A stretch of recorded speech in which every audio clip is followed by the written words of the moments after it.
Hello everyone. I am Magiste Regis, 20 years old, and my major is crop protection, specialized in entomology.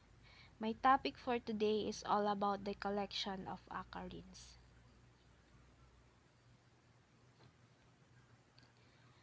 In the collection of acarines, these acarines are classified into two groups, soft ticks and hard ticks.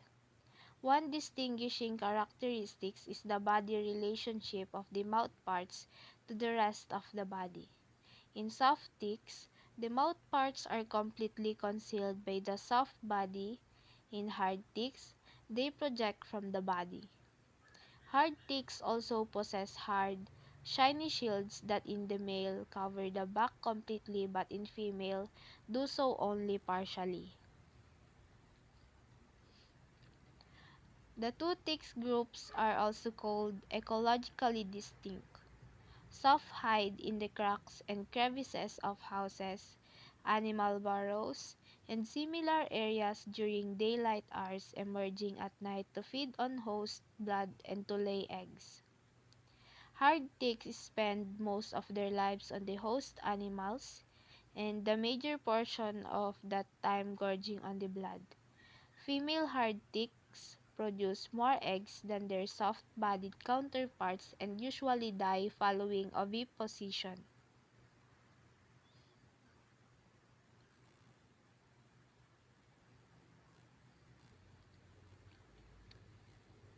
Some species of hard ticks spend their entire lives on one host, and other species utilizes two and some even three hosts. In multi-host species, the ticks draft off the host animals indiscriminately, thereby infesting large area of land. One of example of acarines is the ornithodoros. It is a soft-bodied tick transmit to humans several species of this Spirochaetae. This causes tick-borne relapsing fever, a disease often endemic in tropical and subtropical regions of the world. Because of the endemicity, visitors such as campers and hunters are to suffer more acutely than natives, whose symptoms tend to be mild as a result of an acquired tolerance.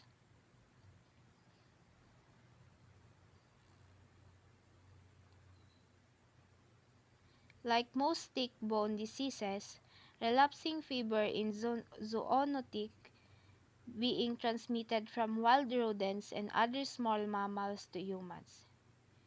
Spirochetes ingested by a tick during a blood meal and gradually spread throughout the body of the arthropod. Those invading the salivary glands are most likely to be transmitted to a vertebrate host during subsequent feeding. Symptoms of the disease are similar to those of the loose brown variety.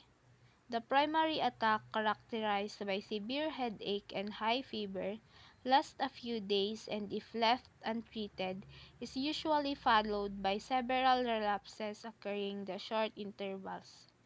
The patient usually recovers after 3 to 6 relapses, although in the African variety there are many as 11 relapses. A group of closely related rickettsial diseases are transmitted by hard ticks. Rocky Mountain spotted fever, caused by rickettsia, is indigenous to North America. Tick-borne typhus Rickettsia conuri is found throughout the world, while Rocky Mountain spotted fever is considered a dangerous disease if left untreated, and most tick-borne rickettsial diseases are not partially serious.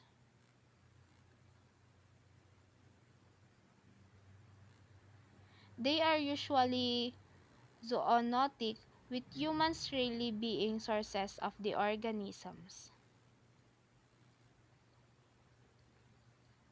The rickettsia acquired when the tick feeds on the uninfected vertebrate spread throughout the body of the arthropod, causing no apparent harm.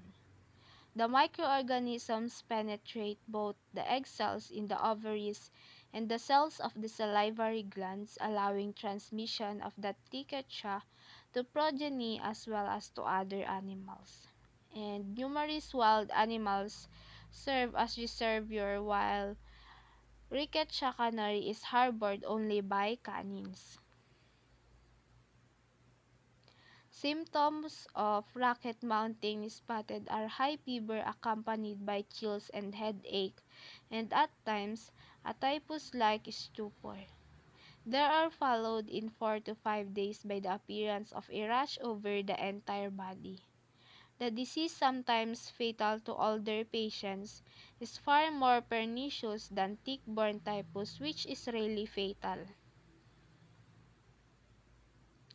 Another hard tick is the Ixodes scapularis, is the principal vector for the Escherichia Borrelia burgdorferi, or the causative agent of Lyme disease or Lyme borreliosis in the United States. Lyme disease is currently considered the most frequently diagnosed tick-transmitted disease of humans in the United States and possibly the world. The symptoms of both types are nonspecific, such as fever, muscle pain, swollen lymph glands, and headache. They may vary from the mild to severe, and antibiotics appear to be the treatment of choice. Ticks are second only to mosquitoes as vector for viruses, diseases ascribed to such arboviruses. Arboviruses are confirmed to mainly to Europe and Asia. Among such diseases are several types of encephalitis with mortality rates varying from virtually 0% to as high as 25 to 30% depending upon the type of the virus.